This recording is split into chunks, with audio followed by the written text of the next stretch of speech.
शिखर पर मिलेंगे। भाग 3 अध्याय 2। अच्छे हो या बुरा, आप आगे बढ़ते रहें। मंझले बच्चे भिन्न होते हैं। मैं आपको एक व्यक्तिगत और उलझन भरी कहानी सुनाता हूँ। हमारे 3 बेटियों वाले परिवार को एक परेशानी का सामना करना पड़ा। हमारी मंझली बेटी लगभग 5 वर्ष की थी।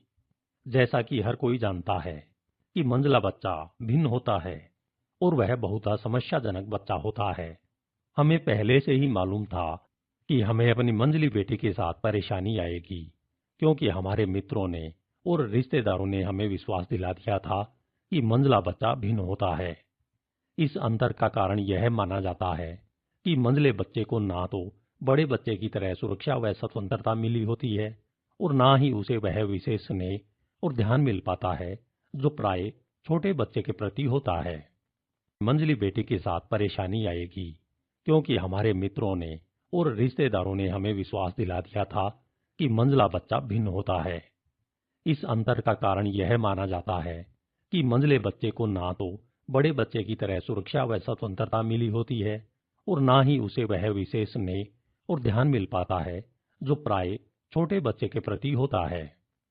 बच्चे आपकी सोच के विपरीत आपसे सहयोग ही करना चाहते हैं। यदि माँ बाप सोचते हैं कि उनका मंझला बच्चा भिन्न ही बनने वाला है, तो वे निश्चय ही उससे भिन्न व्यवहार करते हैं। और जब ऐसा होता है तो बिल्कुल वैसे ही जैसे कि ईश्वर ने वे छोटे हरे सेब बनाए हैं, मंझला बच्चा आपकी सोच के साथ सहयोग करता है और भिन्न बन जाता है। हमें यह किसी ने नहीं बताया था कि इस अंतर का सकारात्मक या नकारात्मक होना इस बात पर निर्भर करता है कि हमने बच्चे से किस प्रकार का व्यवहार किया है। मेरे अपने मामले में मैंने अपनी मंझली बेटी को एक विशेष तरीके से संभाला। मैंने एक नहीं 1000 बार कहा होगा, सिंडी इतना चिल्लाती क्यों हो? वह सूजन और जूली की तरह क्यों नहीं बन सकती? वह अलग क्यों है? वह प्रसन्न व खुश क्यों नहीं रहती? सिंडी केवल एक ही तरह इन बातों का उत्तर दे पाती। वह चिल्लाती, शिकायत करती, बखेड़ा खड़ा करती और अक्सर मेरे द्वारा दिए गए विस्तृत निर्देशों का पालन करती। शुरू में वह भिन्न तरह की नहीं थी, परंतु हमने उसे भिन्न तरह का बना दिया। फिर हमारे परिवार ने मस्तिष्क के कार्य करने के ढंग के बारे में अध्ययन करना प्रारंभ किया। धर्म ग्रंथों में जो स्पष्ट रूप से कहा गया, वह हमने अंततः सीख लिया। तुम जैसा बोओगे वैसा ही काटोगे। हम समझ गए कि नकारात्मक आदेशों को रोककर सकारात्मक बच्चे का विकास नहीं किया जा सकता। जिस प्रकार सेम की फलियों को रोककर नहीं किया जा सकता, जिस प्रकार सेम की फलियों को रोककर आलू नहीं उगाए जा सकते। हमने अपने तरीके में कुछ महत्वपूर्ण बदलाव किए। जब भी हमारे घर पर कोई मिलने आता, मेरी पत्नी और मैं सिंडी का विशेष प्रकार से परिचय करवाते। यह वो छोटी सी बच्ची है जिसे प्रत्येक व्यक्ति बहुत प्यार करता है, क्योंकि यह बहुत प्रसन्न रहती है। यह हंसती रहती है और हर समय मुस्कुराती रहती है। फिर, बेटा, इन लोगों को अपना नाम बताओ। वह सदैव अपने सामने के 2 गायब दांतों से उपहास भरी मुस्कुराहट के साथ कहती, मैं टेडपोल हूं। फिर हम दोहराते, यह एक ऐसी छोटी सी बच्ची है जो हमेशा मुस्कुराती रहती है और हंसती रहती है। यह बहुत प्रसन्नचित्त और मित्रवत है। क्यों बेटा? वह बस झेंप कर कहती, जी हाँ सर, या जी हाँ मैडम। हमें इस प्रक्रिया का अनुसरण करते हुए केवल एक ही माह हुआ था, हृदय खुशी से फूल उठता।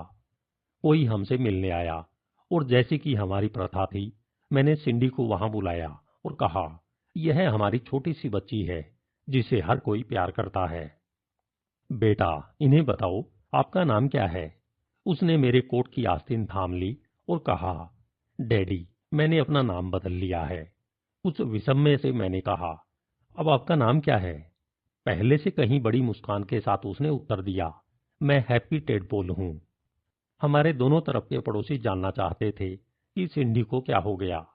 हाँ, सिंडी को कुछ हो गया था, परंतु यह तब तक नहीं हुआ जब तक कि उसके माता पिता ने उसे एक ऐसे बच्चे के रूप में देखना शुरू नहीं किया जिसमें उनसे सर्वोत्तम उपहार प्राप्त करने की पात्रता है। जब हमने उसे एक नई रोशनी में देखा, तो हमने एक प्रसन्नचित्त और खुश लड़की की तरह उसके साथ व्यवहार किया जो उसका अधिकार था, और वही की तरह उसके साथ व्यवहार किया जो उसका अधिकार था, और वह उसी प्रकार की लड़की बन गई। इसलिए आज हम उसे मधुरिमा कहकर बुलाते हैं। हाँ, आप लोगों को जैसा देखते हैं वैसा उनसे व्यवहार करते हैं। अतः यह अत्यंत आवश्यक है कि हम दूसरों को ठीक से देखना सीख लें। 3 छोटी लड़कियां। कुछ वर्षों पहले जब हम स्टोन माउंटेन जॉर्जिया में रहते थे, मेरा ऑफिस पास के कस्बे डेकाटर में था। एक दिन मेरा एक मित्र जो बीमे के व्यापार में था मिलने आया। उसके साथ उसकी 3 बेटियां थी जो लगभग 3, 5 और 7 वर्ष की आयु की थी। वे बहुत सुंदर कपड़े पहने हुए थी और छोटी गुड़िया लग रही थी। बिल्कुल अविश्वसनीय ढंग से उसने उनका परिचय करवाया। यह है जो कुछ नहीं खाती है, यह है जो अपनी मां की नहीं सुनती है, और यह है जो हर समय चिल्लाती रहती है। मेरे मस्तिष्क पर कोई संशय नहीं है। जब वह उनकी पीठ थपथपाता था या उनके साथ खेलता था तो यह उसके पूरे चेहरे पर वह उसकी आंखों में स्पष्ट दिखता था। दुर्भाग्य से वह उन्हें कुछ ऐसा दे रहा था जो उन्हें जीवन में नीचे उतारता था। वह उन्हें जिस तरह देखता था वैसा ही उनके साथ व्यवहार कर रहा था। वह उनमें से प्रत्येक को सशक्त नकारात्मक शिक्षा दे रहा था।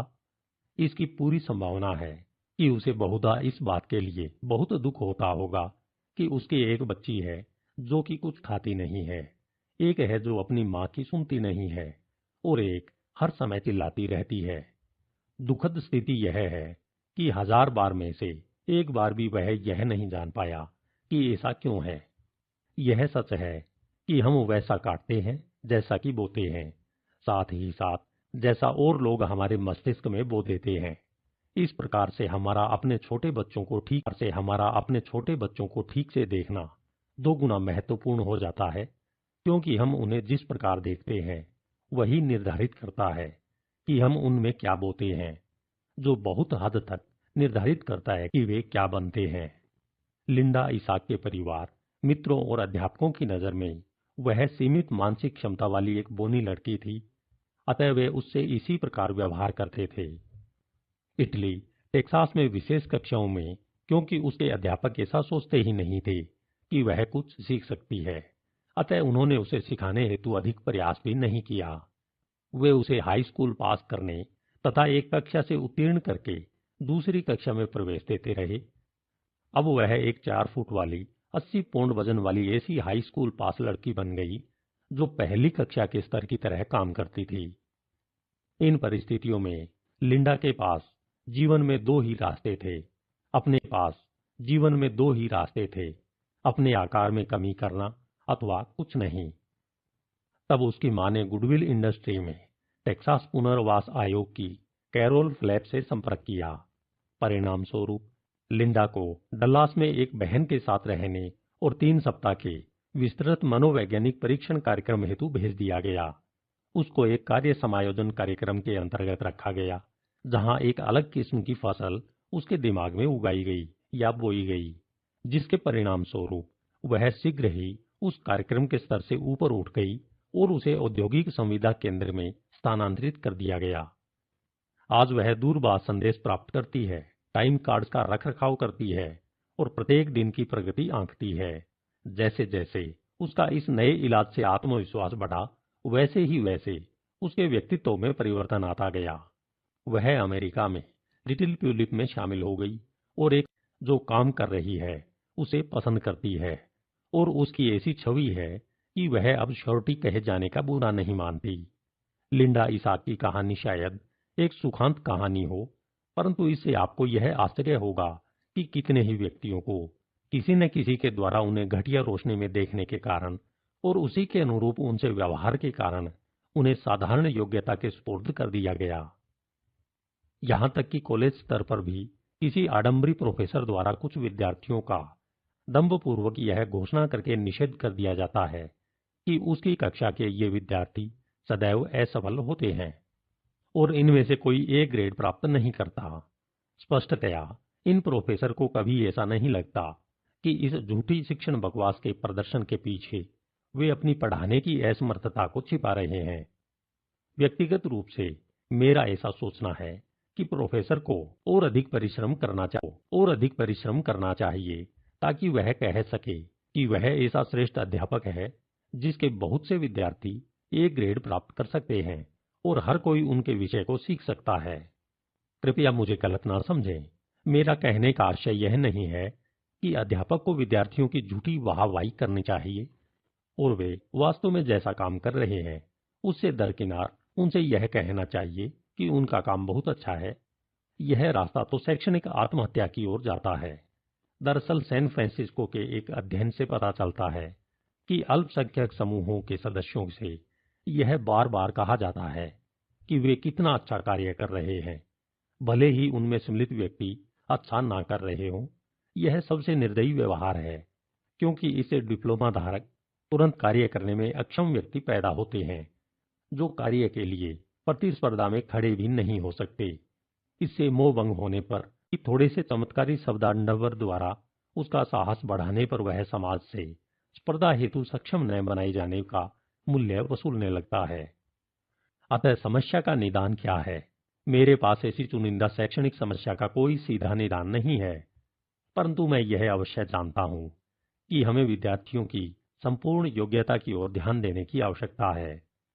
उनसे व्यवहार करते समय हमें स्वयं में धैर्य, सहिष्णुता एवं दृढ़ता को विकसित करना होगा तथा हमें विद्यार्थी के कार्य का विश्लेषक बनना होगा, उसका आलोचक नहीं। आलोचना निष्पादन की हो, निष्पादक की नहीं। संक्षेप में, विद्यार्थियों से वास्ता पड़ने पर उन्हें खूब उत्साहित करें, परंतु जब वह अच्छा काम नहीं कर रहे हों तो यह कहकर कि वे अच्छा कार्य कर रहे हैं उन्हें झुठलाएं या बहकाएं नहीं। उनका यह कहकर साहस बढ़ाएं कि वे बेहतर कार्य कर सकते हैं और उनका कार्य निष्पादन उनके स्तर का नहीं है। जैसे ही उनकी छवि बदलेगी वैसे ही उनका कार्य निष्पादन बदल जाएगा। समुचित आहार एक आजीवन प्रस्ताव है। अपने 27 वर्ष के अध्यापन अनुभव के आधार पर, जो कि मुख्यतः अत्यंत एकाग्र प्रकार का रहा है, मैं पूरी तरह सहमत हूं कि किसी भी व्यक्ति से अधिकतम निष्पादन प्राप्त करने का यह सर्वाधिक प्रभावी तरीका है। संक्षेप में, उन्हें कुछ ऐसा दें जिसे करके उन्हें गर्व का अनुभव हो। तर्क के आधार पर उन्हें इसके लिए सहमत करें कि वे ऐसा कर सकते हैं और वे कर देंगे। सेल्स की महारानी।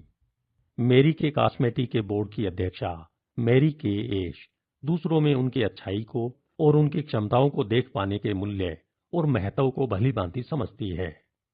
अपने 2 छोटे बच्चों का पालन करने के लिए उसने स्टेनले होम प्रोडक्ट्स के लिए काम करना प्रारंभ किया। उसकी शुरुआत काफी खराब थी, परंतु जब उसने दूसरी लड़कियों को अच्छा करते देखा तो उसने मन में यह जान लिया कि उसका भी समय आएगा। अतः उसने अपने प्रयासों को दोगुना कर दिया। कुछ समय पश्चात डल्लास में एक राष्ट्रीय अधिवेशन होने वाला था। मैरी के ने अपनी यात्रा खर्चा और होटल के कमरे के किराए के भुगतान हेतु $12 उधार लिए। उसके पास कुल मिलाकर इतनी ही धनराशि थी और इन $12 में खाना शामिल नहीं था। उसने उन 3 दिनों में अपने खाने के लिए अपने साथ चीज व बिस्किट ले लिए।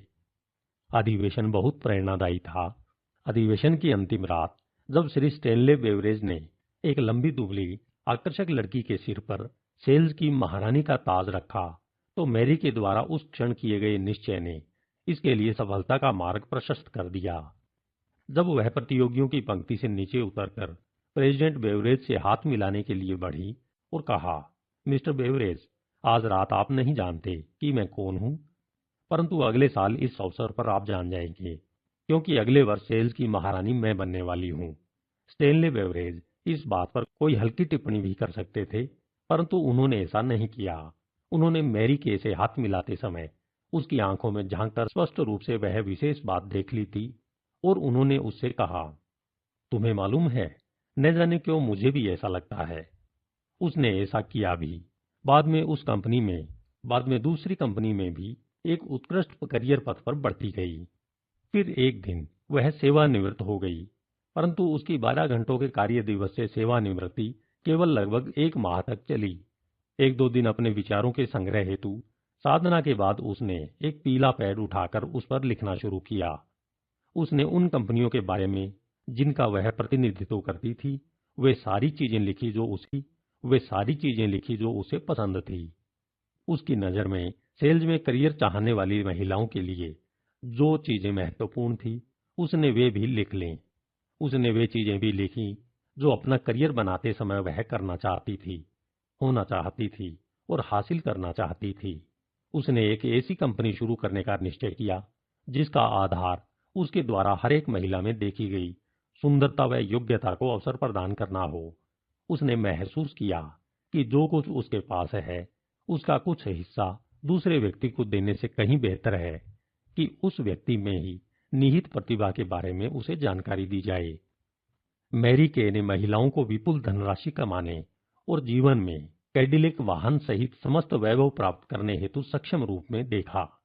सीमित आर्थिक साधनों परंतु असीमित आस्था के साथ अगस्त 1963 में मैरी के कॉस्मेटिक की शुरुआत हुई। कैलेंडर मैरी के कॉस्मेटिक की शुरुआत हुई। कैलेंडर वर्ष समाप्त होने से पहले ही उन्होंने लगभग $60,000 के खुदरा प्रोडक्ट की बिक्री कर ली। वर्ष 1976 में मैरी के कॉस्मेटिक्स ने $8,80,00,000 की बिक्री की और देश के प्रत्येक राज्य में करीब 40,000 सलाहकार व निदेशक मैरी के की कहानी बता रहे हैं। इस सफलता की कहानी के कई कारण हैं, परंतु इस सब की शुरुआत तभी हुई जब किसी ने मैरी के में कुछ विशेष देखा। यह चलता रहा और विकसित होता रहा क्योंकि वह चीजों को सही तरीके से एवं सही नजरिए से लेती है। उसने अपने लोगों को सिखाया कि उनकी प्राथमिकताओं में सबसे पहले नंबर पर ईश्वर आता है, दूसरे नंबर पर परिवार और तीसरे नंबर पर मैरी के कॉस्मेटिक्स। उसने अपने लोगों में अपार योग्यताएं देखी और उन्हीं के अनुरूप उनसे व्यवहार किया। परिणाम स्वरूप वे पूरे देश में हैं। तुम्हें मालूम है कि तुम लोगों से कितनी घबराती हो?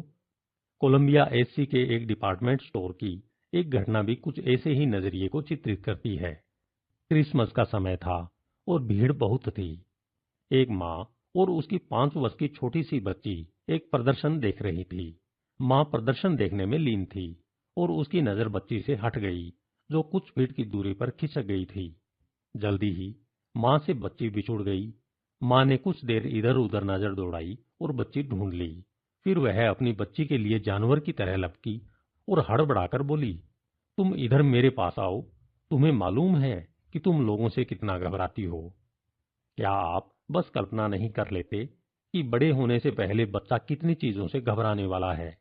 सीख लेने के बाद यह सब कितना आसान लगता है। तथापि इस पृष्ठ के इन शब्दों को पढ़ने पर मुझे ऐसा ही अपराध भाव हो रहा है जैसा कि मुझे अपनी मंझली बेटी की कहानी में हुआ था। जब तक कि किसी ने मुझसे उसे बेहतर नहीं सिखाया था, तब मुझे विस्मय हुआ था कि मैंने स्वयं इन बातों के बारे में सोचा ही नहीं था।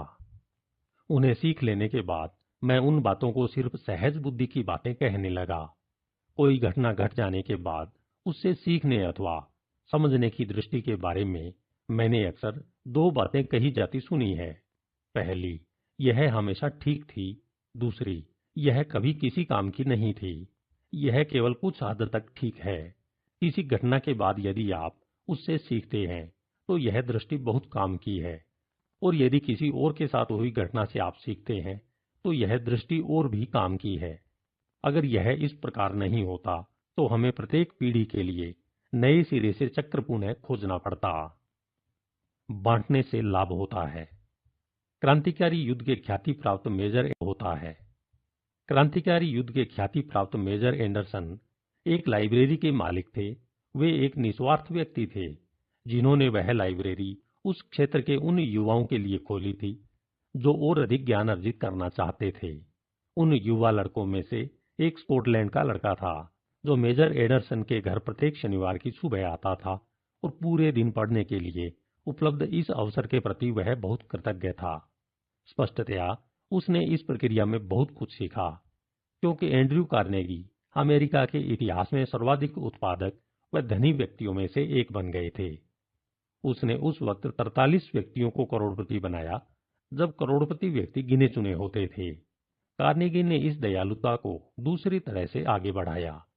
उसने पूरे संयुक्त राज्य अमेरिका में कार्नेगी लाइब्रेरी स्थापित कर दी। आज भी हजारों लोग उसके इस विशाल हृदय का लाभ उठा रहे हैं। सहायता करते हैं तो आप कुछ महत्वपूर्ण योगदान देते हैं। वास्तव में यह सर्वाधिक उल्लेखनीय है कि जितना अधिक आप दूसरों को देंगे, उतना अधिक आपके पास रहेगा। इसी संदर्भ में एक किस्सा चार्ल्स पसी का है, जिसे 39 वर्ष की आयु में बेल एंड हैवेल का अध्यक्ष बना दिया गया था। उसने कंपनी के सभी पदों पर कार्य करते हुए ख्याति एवं सौभाग्य अर्जित किया। आज वह एक विशिष्ट यूनाइटेड स्टेट्स सेनेटर है। यह काफी दिलचस्प है कि सेनेटर पसी के बारे में एक टिप्पणी अक्सर की जाती है कि उनमें दूसरे व्यक्ति की सुयोग्यता देख लेने और फिर उस व्यक्ति की अपनी योग्यता का सदुपयोग करने हेतु प्रेरित करने की विचित्र क्षमता है। कभी कभार वह सिद्धांत आपको अस्थायी रूप से ख्याति के उजाले के बजाय नेपथ्य की छाया में ले जाता है। इस संदर्भ में एक उदाहरण क्रिस चट्टावे धावक का है, जिसने प्रथम 4 मिनट में एक मील दौड़ने के रिकॉर्ड में मुख्य भूमिका निभाई। चट्टावे ने पिछली 3 छलांगों में अपनी पूरी जान लगा दी, जिससे बेनिस्टर 4 मिनट के ना टूट पाने वाले रिकॉर्ड को तोड़ पाने में सफल हो गए। बेनिस्टर ने रिकॉर्ड तोड़ा और अंतर्राष्ट्रीय स्तर पर प्रसिद्धि प्राप्त की, जबकि चट्टावे को अपेक्षाकृत बहुत कम लोग जान पाए। तब से आज तक लगभग 500 दौड़ 4 मिनट से कम समय में हो चुकी है, परंतु चट्टावे ऐसा अकेला व्यक्तित्व है एवं सदैव रहेगा जिसने गति देने के लिए खुद को मिटा दिया, जिससे न टूट पाने वाला रिकॉर्ड टूट गया। 2 बड़ी चूकें। एक गुमनाम कॉलेज प्रोफेसर की पत्नी को कम सुनाई देता था। उसका सपना था कि वह ऐसा उपकरण बनाए जिससे उसकी पत्नी, जिसे वह बहुत प्यार करता था, सुन पाए। उसने अपना समस्त अतिरिक्त समय वह अपनी इतिहास हमें बताता है कि वह अपने इस कार्य में सफल नहीं हो पाया, परंतु वह असफल होने वाला नहीं था। अलेक्जेंडर ग्राहम बेल एक लक्ष्य चूक गए, परंतु मानवता को उससे अपार लाभ हुआ, क्योंकि उन्होंने स्वयं को किसी अन्य की समस्या का समाधान खोजने हेतु समर्पित कर दिया था। उन्होंने किसी एक की सहायता करने को अपना लक्ष्य बनाया था और वह चूक गए। इसके बजाय उन्होंने लाखों लोगों की सहायता की। बहुत वर्षों पहले विल्हेम रेस नामक एक जर्मन वैज्ञानिक ने तारों के माध्यम से ध्वनि संप्रेषण की विधि का आविष्कार किया। वस्तुतः यदि रेस दोनों इलेक्ट्रोड का केवल 1/1000 इंच को खिसका देते ताकि वे दोनों आपस में मिल जाते, तो वह टेलीफोन का आविष्कार कर देते। दुर्योगवश रेस अपना नाम ऊपर पाने की स्थिति को बहुत ही करीब से चूक गए। उनकी यह अत्यंत करीब की चूक हमें अचंभित कर देती है। जब हम यह सोचते हैं कि यदि रेस भी उसी उद्देश्य को लेकर काम करते जिसे ग्राहम बेल ने लेकर किया, तो क्या होता। हमें मालूम नहीं क्या कोई ऐसा संयोग हो सकता था कि इलेक्ट्रोड एक दूसरे को अकस्मात स्पर्श कर पाते। एक पूरक उत्सव संचालक। कई वर्षों पहले मेरे एक मित्र डेविड स्मिथ ने मुझसे पूछा कि क्या मैं एक क्लब के वार्षिकोत्सव के लिए पूरक संचालक के रूप में अपनी सेवाएं देने को तैयार हूं। मैंने मजाकिया तौर पर कहा कि मैं सदैव एक पूरक उत्सव संचालक होना चाहता था। उसने बताया, यह हमारा बहुत बड़ा वार्षिक कार्यक्रम है और एक स्थानीय राजनेता ने भी आने के लिए आश्वस्त किया है, परंतु वह आ पाएंगे यह निश्चित नहीं है। यह औपचारिक परिधानों व नृत्य बैंड से युक्त एक विशाल समारोह था। मैं और मेरी पत्नी इस कार्यक्रम के लिए समय से पहले ही पहुंच गए थे और जब हमने रह गए, वह स्पष्टतया प्रसन्न था, परंतु हमारी उत्साही प्रशंसा से थोड़ा शर्मा रहा था। उसने संकुचाते हुए बताया कि वह बालरूम नृत्य सिखाता था। मुझे लगा कि यद्यपि मैं उससे वर्षों से मिलता आ रहा था, परंतु मैं वास्तव में उसको नहीं जानता था। मेरे थोड़ा कहने पर उसने अपने जीवन कहानी का कुछ हिस्सा बताया। उसने बताया कि किस तरह उसे अपने परिवार का बोझ उठाने के लिए 16 वर्ष की आयु में स्कूल छोड़ने को बाध्य होना पड़ा। उसने 22 वर्ष की आयु में पुनः पढ़ना शुरू किया और 25 वर्ष की आयु में हाई स्कूल पास किया। उसने बताया कि उसके 3 पुत्रियां हैं। उनमें से 2 स्कूल अध्यापिकाएं हैं और एक ने पोस्ट ग्रेजुएट की डिग्री प्राप्त की है। उसे स्वाभाविक एवं न्याय संगत रूप से अपने परिवार पर गर्व था। डेविड के बारे में सबसे कौतूहल भरी बात उसकी आयु थी। वह 66 वर्ष का था और मैं अब तक जितने लोगों से मिला था उनमें वह सबसे अधिक परिश्रमी था। संयोग से वह हमारा माली है और उसकी कहानी से कई सबक मिलते हैं। यह इस बात को पुनरुत्थापित करती है कि हम किसी पुस्तक को उसके कवर पृष्ठ से नहीं आंक सकते। उसकी कहानी यह भी सिद्ध करती है कि आप जो कुछ भी करते हैं उसे आपके करने के ढंग से ईमानदार श्रम को सम्मान मिलता है। माली होना कुछ लोगों के लिए हो सकता है लाभप्रद कार्य न हो, परंतु इससे डेविड स्मिथ को अपना जीवन यापन करने व अपनी 3 बेटियों को शिक्षित करने की सामर्थ्य प्राप्त हुई। इसके साथ ही इससे यह बात भी सत्यापित होती है कि अवसर व्यक्ति में निहित होता है, उसके कार्य में नहीं। वह अच्छा काम करता है और अपनी सेवाएं दूसरों को बेचने के योग्य है। बड़ी बात यह है कि डेविड स्मिथ चाहता था कि उसकी बेटियों की और अधिक हासिल ही इसलिए उसने उनके लिए अपना और अधिक दिया। फलस्वरूप हर एक की जीत हुई। उन बच्चों के बारे में सोचना कितना रोचक है जो जीवन से और अधिक प्राप्त करेंगे, क्योंकि डेविड स्मिथ पहले स्वयं शिक्षित हुआ, फिर उसने अपनी बेटियों को शिक्षित किया, जो बच्चों को शिक्षित कर रही है, जो आगे उसे काम पर मत रखिए, वह भूतपूर्व अपराधी है। हमारे समाज की न्याय के बारे में विचारधारा बड़ी रोचक है। हम लोग कहते हैं कि जब कोई अपराध करता है तो उसे दंड मिलना चाहिए। मैं इस दृष्टिकोण से कई कारणवश सहमत हूँ, परंतु समाज उन लोगों से व्यवहार करने में जो पहले अपराध के लिए दंड भुगत चुके हैं, एक कदम और आगे बढ़ जाता है। बावजूद इसके कि हम उस पुरुष या महिला से कहते हैं, ठीक है, अब हिसाब बराबर, तुमने कानून तोड़ा और इसके लिए दंड भुगता, अब मामला खत्म। सच यह है कि अधिकांश मामलों में यह खत्म नहीं होता। से दुर्भावना या अज्ञानतावश ऐसा व्यवहार करता है कि बहुत से राज्यों में 80% से भी अधिक अपराधी पुनः जेल में वापस आ जाते हैं। मुझे यह यकीन करना कठिन लगता है कि ये पुरुष और महिलाएं इसलिए वापस आ जाते हैं क्योंकि उन्हें जेल आजादी से ज्यादा अच्छी लगती है।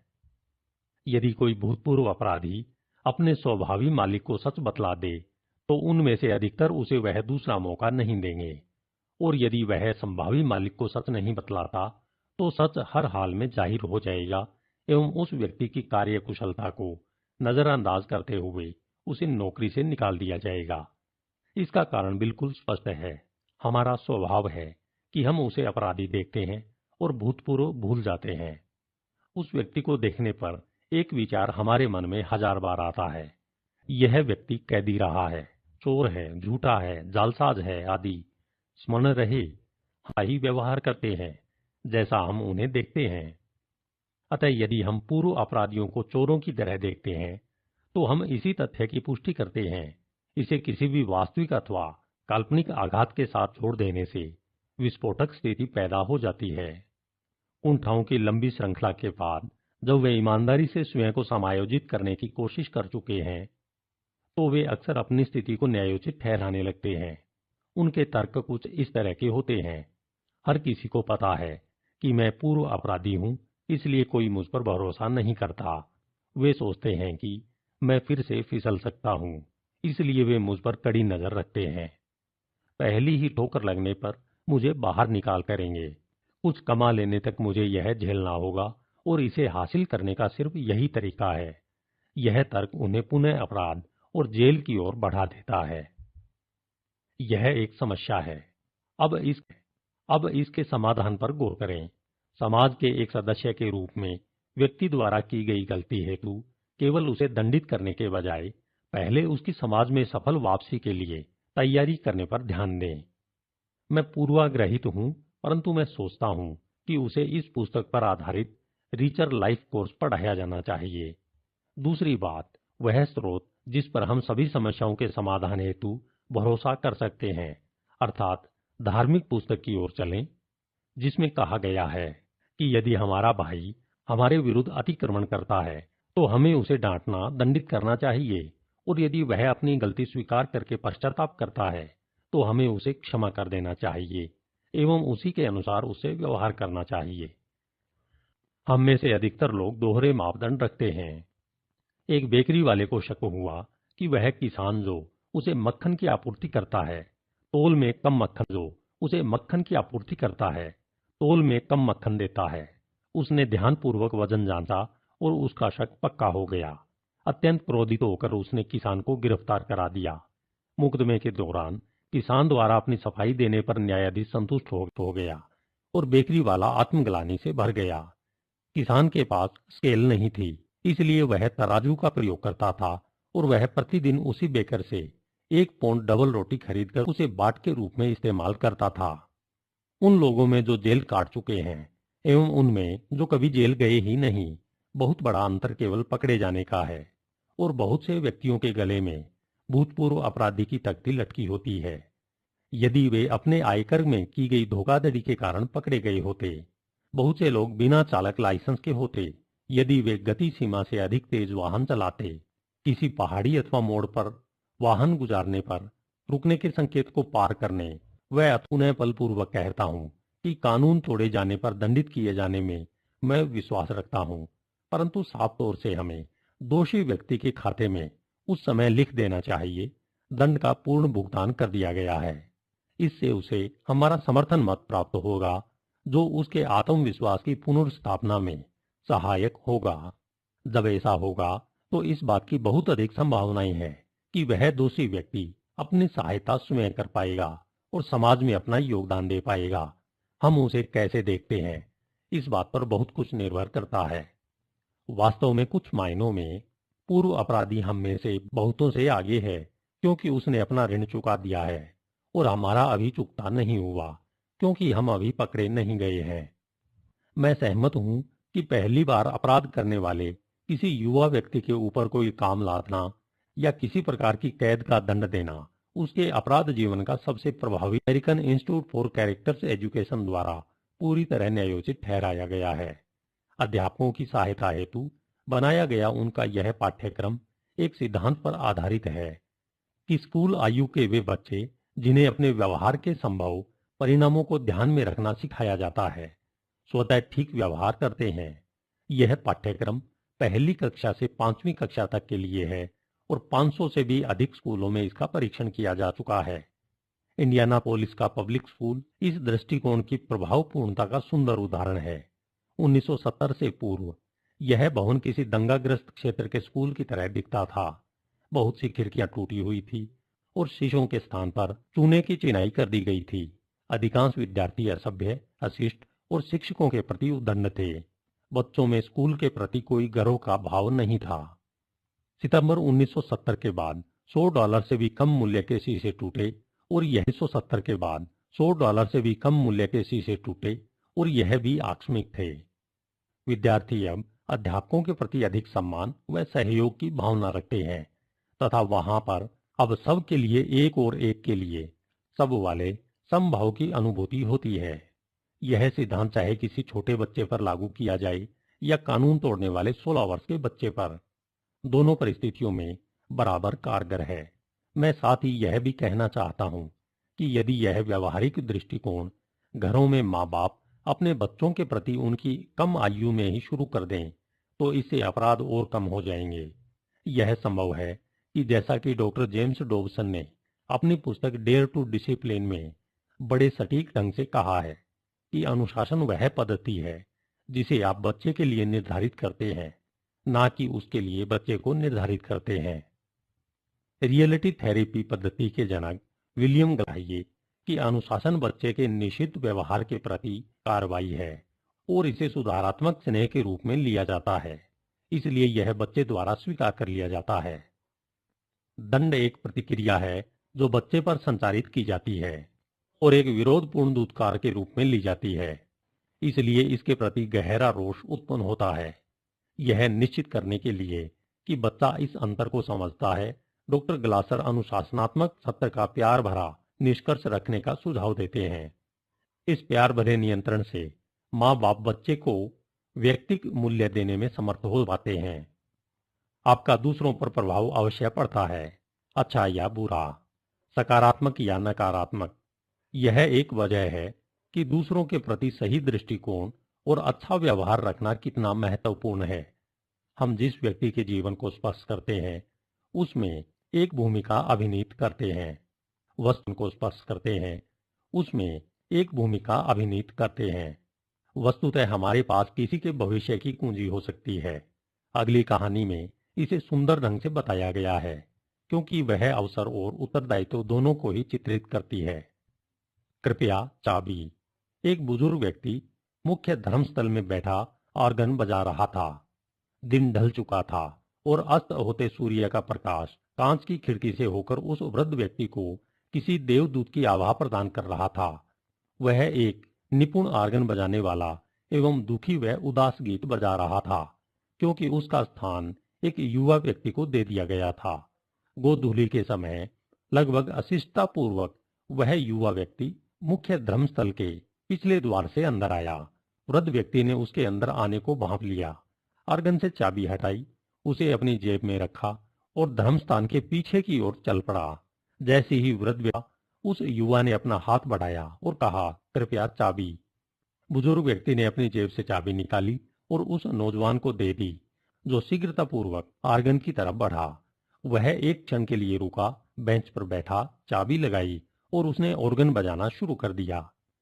वह बुजुर्ग व्यक्ति खूबसूरती से और निपुणतापूर्वक ऑर्गन बजाता था, परंतु उस नौजवान ने अत्यंत विद्वतापूर्वक बजाया, मानो वो संगीत जिसे दुनिया ने कभी सुना ही ना था, ऑर्गन से फूट पड़ा हो और उसने उस धार्मिक स्थान को, उस नगर को और देश के उस भाग को सराबोर कर दिया हो। यह विश्व का जोहन सेबास्टियन बॉक के संगीत से पहला परिचय था।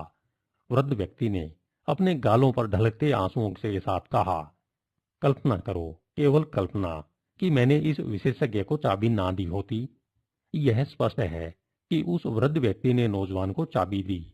यह भी स्पष्ट है कि नौजवान ने उस चाबी का भरपूर प्रयोग किया। यह एक संजीदा विचार है, क्योंकि हम दूसरों के भविष्य की चाबी थामे होते हैं। हम अकेले नहीं रहते। हमारे आचरण एवं कार्य दूसरों को प्रभावित करते हैं, जिनमें से बहुतों को हम कभी जान भी नहीं पाएंगे। यही कारण है कि हमारे पास जो कुछ है, उसी से अच्छा करने का हमारा दायित्व एवं कर्तव्य हमारे व्यक्तिगत जीवन से भी बहुत आगे तक जाता है। धन्यवाद।